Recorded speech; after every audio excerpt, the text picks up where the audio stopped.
નમસ્તે વિદ્યાર્થી મિત્રો, આજે આપણે લેક્ચરમાં નવું ચેપ્ટર શરૂ કરશું. 8મું ચેપ્ટર આપણે છેલ્લે જોયું હતું, કુદરતી સંસાધન. થોડું શોર્ટમાં રિવાઇઝ કરીએ. કુદરતી સંસાધનની શરૂઆત થઈ હતી સંસાધનની વ્યાખ્યાથી. સંસાધનની વ્યાખ્યા સમજ્યા પછી આપણે જોયા હતા સંસાધનના ઉપયોગો. કંઈક 3 હતા ને, ખોરાક તરીકે, કાચા માલના સ્ત્રોત તરીકે અને શક્તિ સંસાધન. પછી આપણે પ્રકાર જોયા હતા, પછી એનું સંરક્ષણ કઈ રીતે કરવું એ જોયું હતું કુદરતી સંસાધનોનું. એના પછી આપણે આગળ વધીને એવું જોયું હતું જમીન નિર્માણ કોને કહેવાય, જમીન નિર્માણ કઈ રીતે થાય. જમીન નિર્માણ પછી આપણે જમીનના પ્રકારો જોયા હતા, કાળી જમીન, રાતી જમીન, રેગુડ જમીન, એક્સેટ્રા એક્સેટ્રા એક્સેટ્રા. આ જોઈ લીધા પછી આપણે પહોંચ્યા હતા જમીન ધોવાણ ભૂમિ સંરક્ષણના ટોપિક ઉપર. અને અહીં કંઈક આપણું ચેપ્ટર પૂરું થતું. હવે આ સંસાધનોને આપણે ડિટેલમાં જોવાના છે અને એના માટે આપણે ચેપ્ટર આપેલા છે. તો આપણે એના પછીનું ચેપ્ટર નંબર 9 શરૂ કરશું, વન અને વન્યજીવ સંસાધન. વન એટલે તમને ખબર છે જંગલો, અને વન્યજીવ એટલે જંગલમાં રહેતા પ્રાણીઓ. આપણે બધા એ પ્રાણીમાં જ આવીએ, પણ આપણે જંગલમાં નથી રહેતા એટલે આપણે વન્યજીવ ન કહેવાય, આપણે સામાજિક પ્રાણીઓ છે એવું ધારી લઈએ. ઘણાના કેસમાં એવું ના હોય તો બરોબર. આગળ વધશું, શરૂ કરીએ. સેમ મેથડ રહેશે આપણી. આપણે એક એક સેન્ટેન્સ ધ્યાનથી જોશું, જ્યાં જરૂર પડશે ત્યાં હું તમને કહીશ કે ભાઈ આ જગ્યાએ તમારે ઇમ્પોર્ટન્ટ છે, ધ્યાન દેવાનું છે, અંડરલાઈન કરવાની છે. ઓકે, તો શરૂ કરીએ. માનવનું અસ્તિત્વ, પ્રગતિ અને વિકાસ સંસાધનોને આભારી છે. એ છેલ્લા લેક્ચરમાં અમને ખબર પડી ગઈ, બરોબર ને. જો સંસાધન ન હોય તો માણસનો વિકાસ થઈ શકે એમ હોતો નથી. આદિકાળથી કુદરત પાસેથી વિભિન્ન ચીજો મેળવીને આપણે આપણી જરૂરિયાતોની પૂર્તિ કરીએ છીએ. બરોબર જ છે. માણસો હંમેશા કુદરત પર આધારિત છે અને રહેવાના છે, બરાબર ને. બધી વસ્તુ કૃત્રિમ નથી આપણી પાસે. ઇવન આપણે જે જમીન ઉપર રહીએ છીએ એ જમીન કુદરતને જ આભારી છે.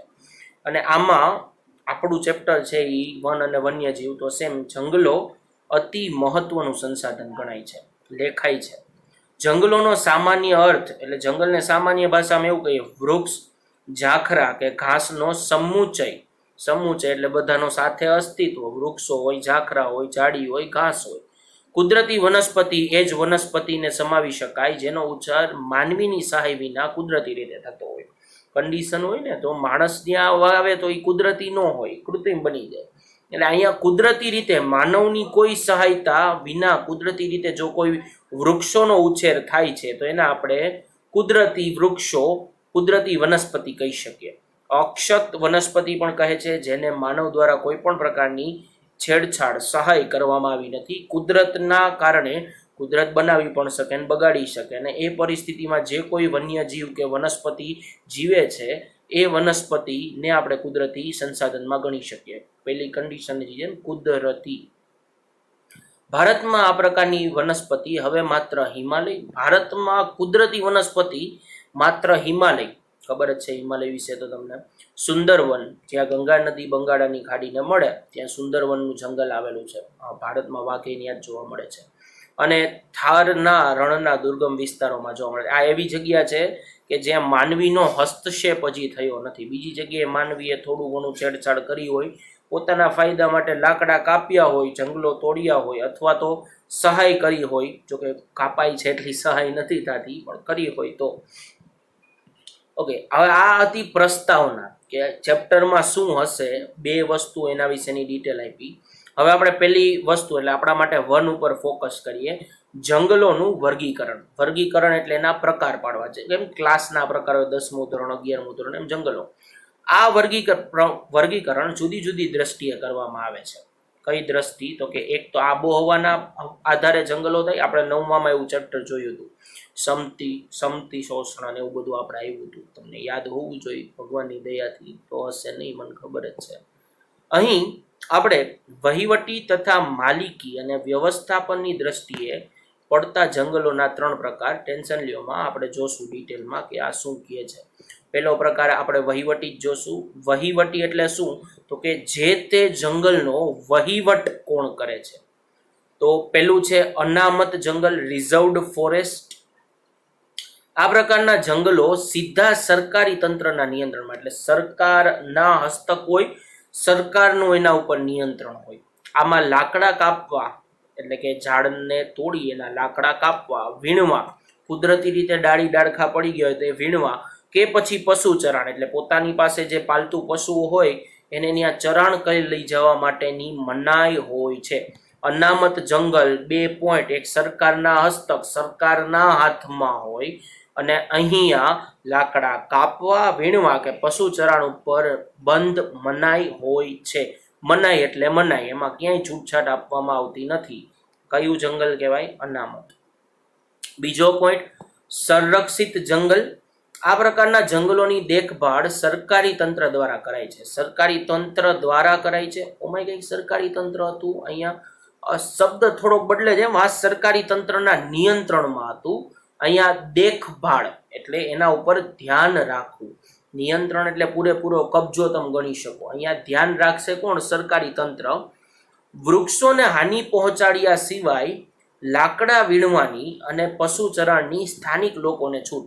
હવે અહીંયા થોડીક છૂટછાટ આપી ને, ઓમાં બધી મનાઈ, કોઈ પ્રકારની છૂટ આપવામાં આવતી નથી. અહીંયા તો કે છૂટ છે કે કન્ડિશનની કે તમારે વૃક્ષોને હાનિ પહોંચાડવાની નથી. વૃક્ષોને નુકસાન ન કરો તો તમે લાકડા વીણી શકો અને પશુ ચરાણ કરી શકો. બરોબર ને?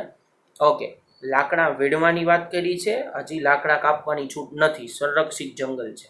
અનામતમાં સાવ મનાઈ હતી, સંરક્ષણમાં છૂટછાટ છે. અવર્ગીકૃત જંગલ અનક્લાસિફાઈડ. હવે નામ ઉપરથી જ ખબર પડે કે આના ઠેકાણા ન હોય. બીજા શબ્દમાં કહું તો આનું વર્ગીકરણ હજી થયું નથી.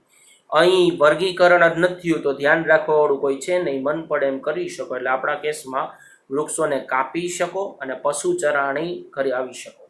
કાયદેસર રીતે આ ખોટું જ છે, થવું ન જોઈએ, પણ જે છે એ આ છે, આમાં કંઈ જ ફેરફાર થઈ શકે એમ નથી. બરોબર? ઓકે, પાછું રિપીટ કરીએ. વહીવટ કોના નિયંત્રણમાં છે? 3 અનામત, સંરક્ષિત અને અવર્ગીકૃત. અનામત એટલે પૂરેપૂરો કબજો સરકારના હાથમાં છે. 3 પ્રવૃત્તિની બંધ કઈ કઈ સાહેબ?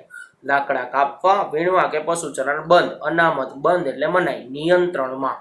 સંરક્ષિત જંગલ સરકારની દેખરેખ હેઠળ છે. સરકારી તંત્ર દેખભાળ રાખે છે. અહીં થોડીક છૂટ છે, એટલે તમે વૃક્ષોને હાનિ ન પહોંચાડો તો તમે લાકડા વીણી શકો અને પશુ ચરાણ સ્થાનિક લોકોને છૂટ છે. સ્થાનિક એટલે ત્યાં રહેતા લોકોને. બરોબર ને? અને ત્રીજું અવર્ગીકૃત. હજી કાંઈ ઠેકાણા નથી. ઠેકાણા નથી એટલે કે તે હજી કોઈ વર્ગીકરણ થયું નથી. તો અહીંયા પશુ ચરાણની લાકડા કાપવાની કોઈ પ્રતિબંધ હોતો નથી, એટલે કે પૂરેપૂરી છૂટછાટ હોય છે.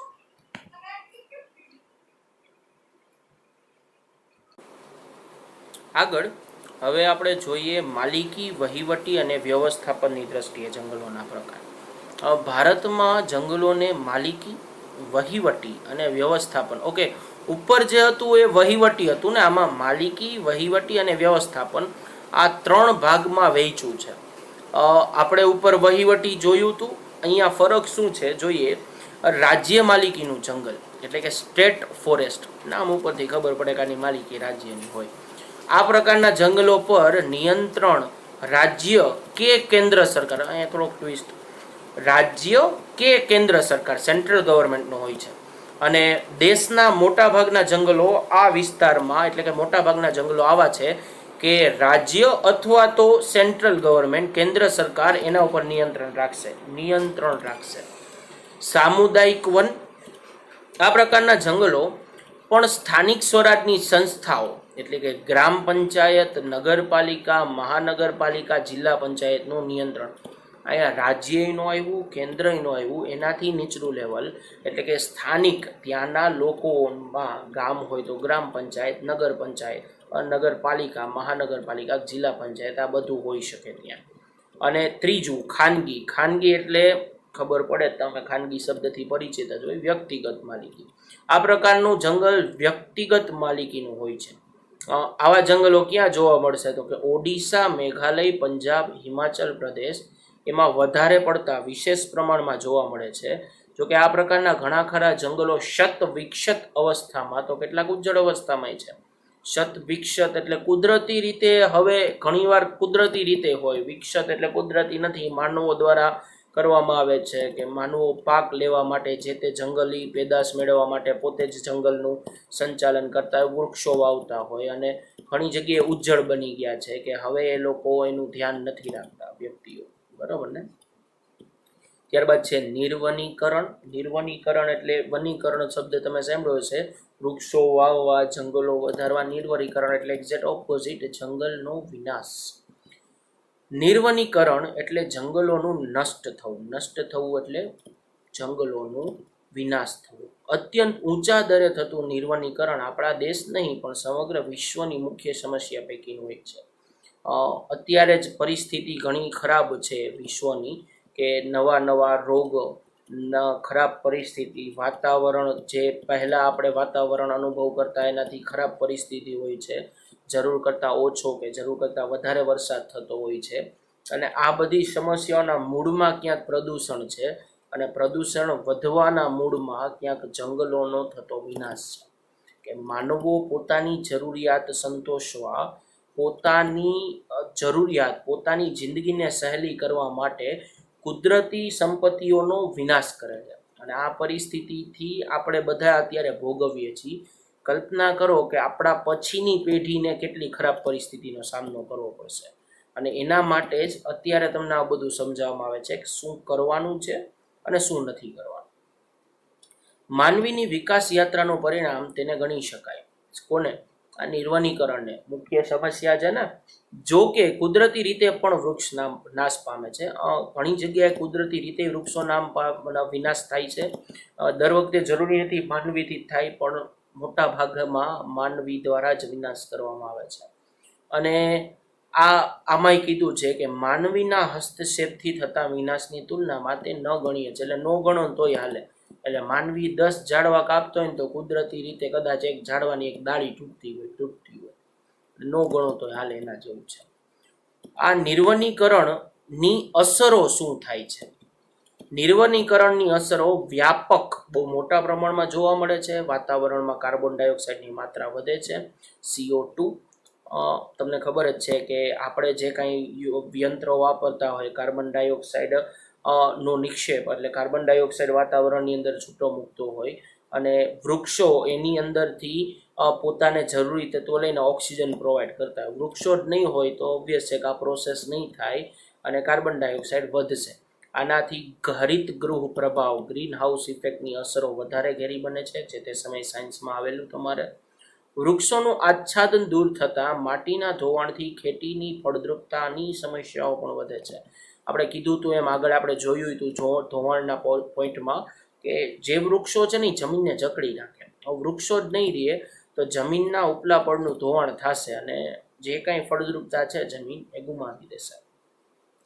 દ્વીપકલ્પીય ભારતના જંગલોમાં મોટા પાયા પર થયેલ નિર્વનીકરણના કારણે જંગલ વિસ્તાર ઘટ્યો છે. ઘણી બધી જગ્યાએ આ નિર્વનીકરણ થયો તો જંગલો જે પહેલાં હતા એના કરતાં ઓછા રહ્યા છે, અને અનેક સજીવોએ પોતાના કુદરતી આવાસો ગુમાવ્યા. જંગલોની અંદર ઘણા બધા સજીવો રહેતા હોય, પ્રાણીઓ, પશુ પક્ષીઓ. આના કુદરતી આવાસો પણ દૂર થયા છે, જેના પરિણામે વન્યજીવો ખોરાક અને પાણીની શોધમાં માનવ વસવાટ તરફ આવે છે.